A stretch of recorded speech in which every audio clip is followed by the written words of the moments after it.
Hello guys, welcome back to comic Hind. हम आ चुके हैं माइस्ट्रो के थर्ड पार्ट में। अगर आपने चैनल को सब्सक्राइब नहीं किया तो कर लीजिए। तो चलिए शुरू करते हैं। जैसा कि हम लास्ट एपिसोड में देख चुके हैं, दी पैंथियन की टीम पहुंचती है माइस्ट्रो के पास। ये लोग पहले हल्क के साथी रह चुके हैं और वो उसको काफी टाइम से एज ए माइस्ट्रो देख रहे थे और वो लोग भी उसके प्लान से ज्यादा खुश नहीं थे। वो उससे पुराने दोस्तों की तरह मिलने के लिए गए, बट उन्होंने डॉक्टर डूम के साथ मिलकर उसके लिए जाल बिछाया था और उन्होंने उसे पकड़ भी लिया। अभी लोग वो अपने प्लान में सेकंड फेज के लिए रेडी हैं। हम देखते हैं उन्होंने बंद किया हुआ है हल्क को एक बड़े से कंटेनर में और वो उसमें बेहोश है। अल्सिस कहता है हमें अभी क्या करना है, हमने इसको पकड़ तो लिया है अभी। तो एटलांटा कहती है मुझे तो उम्मीद थी कि ये अपने पुराने रूप में डॉक्टर ब्रूस के रूप में वापस आ जाएगा। तो हेक्टर कहता है सोचा तो मैंने भी यही था, पर ऐसा नहीं हुआ। क्या हम इसको हमेशा के लिए ऐसे ही रख सकते हैं? तो यूल्सिस कहता है ऐसा नहीं हो सकता। तुम्हें याद है वो एम से भी निकल आया था और तुम्हें लगता है वो यहाँ से नहीं निकल पाएगा? हम लोग 20 मेगाटोन के बॉम्ब पे बैठे हुए हैं, आज नहीं तो कल वो फटने वाला है। और क्या तुम चाहते हो कि तुम उस ब्लास्ट में आ जाओ? आई थिंक कोई भी नहीं चाहेगा। एज ए माइस्ट्रो हम इसको नुकसान नहीं पहुंचा सकते, बट अगर हम इसको बैनर के रूप में बदल दें फिर कुछ हो सकता है और आई थिंक ऐसा एक ही जाना कर सकता है। तो डेल्फी कहती है मैं उससे बात करती हूँ। तो एटलांटा कहती है वो नहीं मानेगा डेल्फी। तो वो कहती है कोई नहीं, मैं बात करूंगी। तो वो जाती है पेरिस के पास जो स्विमिंग कर रहा होता है। वो उससे कहती है तो तुम्हें पता था ना ऐसा होगा? तो पेरिस कहता है मुझे लगा था हम कोई और वे ढूंढ लेंगे। वो कहती है मुझे पता है तुम ये कर लोगे, तुम्हारी शक्तियां अभी बढ़ चुकी हैं, तुम अभी टेलीपाथ भी कर सकते हो।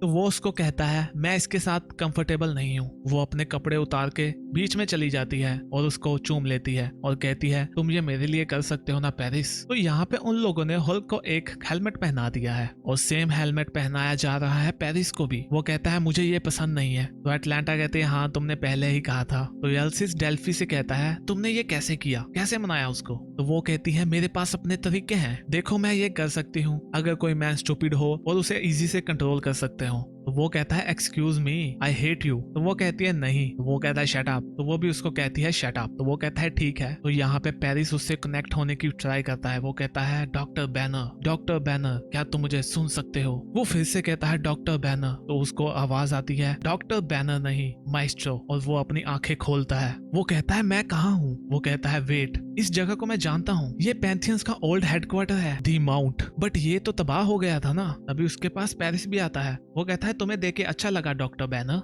तो हल्क कहता है मैंने तुम्हें कहा ना मैं वो नहीं हूँ, मुझे उस नाम से मत बुलाओ। तो पेरिस उसको कहता है तुम जो मर्जी कह लो, तुम ये नहीं बदल सकते, चलो मेरे पीछे आओ। तो हल्क उसको कहता है ये सब सही नहीं है ना, ये कोई ड्रीमस्केप है ना, तुम्हारी चालें मेरे साथ नहीं चलने वाली। वो कहता है तुम मेरे साथ आओगे? हल्क चिल्लाता है ये नहीं काम करेगा। वो फिर से कहता है तुम मेरे साथ चलोगे? तो वो कहता है ठीक है चलो। वो उसको किसी लैब में ले जाता है। वो कहता है तुम्हें क्या लगा कि पैंथियंस ने तुम्हें कब इंटरेस्ट लेना शुरू किया? जब तुम्हारी पर्सनैलिटीज एक साथ जुड़ गई थी। तो हल्क कहता है तुम लोगों ने तो मुझे यही बताया था। तो पेरिस कहता है हाँ वो एक झूठ था, हमने तो काफी टाइम पहले ही तुम पे नजर बनाए रखी थी। वो अपने लोगों को कहता है E1H312 फाइल को निकालो। हल्क कुछ देखता है और शौक हो जाता है। वो अपना बचपन देखता है जब उसके पिता चिल्ला रहे होते हैं उसकी मॉम पर कि ये लड़का एक मॉन्स्टर है, मैं तुम्हें अभी बता रहा हूँ। पेरिस कहता है तुम्हारे पिता ब्रेन वो एक अच्छे वैज्ञानिक थे, उन्होंने अच्छी चीजें डेवलप करी जैसे कि हम न्यूक्लियर एनर्जी को कैसे यूज कर सकते हैं अच्छे से, इसीलिए तो वो हमारी नजरों में थे, बट तुम्हारे जन्म ने हमारा ध्यान खींच लिया। हल्क कहता है इसको बंद करो। पेरिस कहता है इसके साथ ही जो एंड्रोमेडा है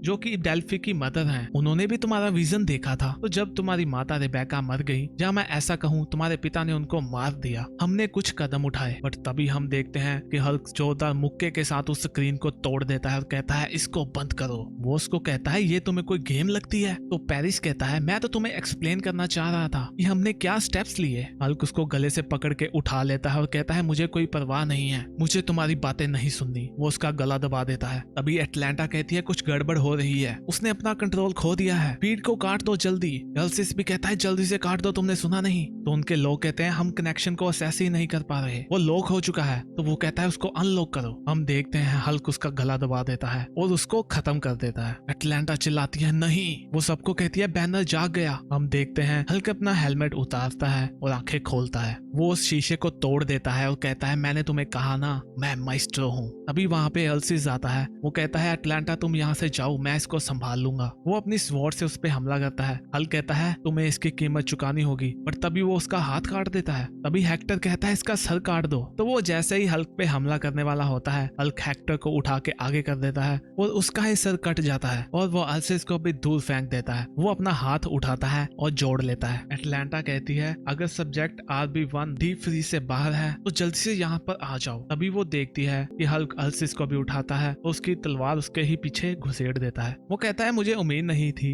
कि तुम मेरा हाथ काट दोगे, बट हाँ ये तुम्हारे पीछे काफी अच्छी लगेगी। बट तभी उसके पीछे कोई तीर से भी हमला करता है। ये होती है एटलांटा। वो कहती है मरो तुम मॉन्स्टर। हल्क उसकी ओर भागता है और कहता है मैं ये तुम्हारा प्लाज्मा बो तुम्हारे पीछे ही घुसेड़ दूंगा और तुम्हारी चीखें निकलेंगी। वो उस पे हमला करने ही वाला होता है, तभी वहाँ पे आ जाता है एजैक्स। वो उसको जबरदस्त पंच देता है। हल्क वहाँ से गिर जाता है और कहता है एजैक्स मुझे तुम्हारे लिए हमेशा से बुरा लगता है क्योंकि तुम सबसे ज्यादा स्टूपिड हो और ये तुम्हें भी पता है। एजैक्स कहता है मैं स्टूपिड नहीं हूँ, मैं परवाह करता हूँ लोगों की। बट हल्क उसको उठा लेता है और कहता है हाँ मुझे पता है एटलांटा की, तुम उसको चाहते हो ना, लो उसके पास जाओ। वो उसको उठा के फेंक देता है एटलांटा पे और वो उसके पीछे ही दब जाती है। जैक्स उसको देख के रोकता है और कहता है नहीं। हल्क कहता है चिंता मत करो, ये सब खत्म होने वाला है। बट तभी उसको कोई पीछे से बुलाता है ब्रूस। हल्क पीछे देखता है और शॉक हो जाता है। वो कहता है तुम कौन हो, ये पॉसिबल नहीं है। वो देखता है अपनी मॉम को जो कहती है ओ गॉड ब्रूस ये तुम हो, ये तुमने खुद को क्या किया है। तो डेल्फी कहती है रेबेका ये इसने खुद किया है अपने साथ, तुम्हारे बच्चे के साथ अच्छा नहीं हो पाया। हल्क उसको देखता है और कहता है ये नहीं हो सकता,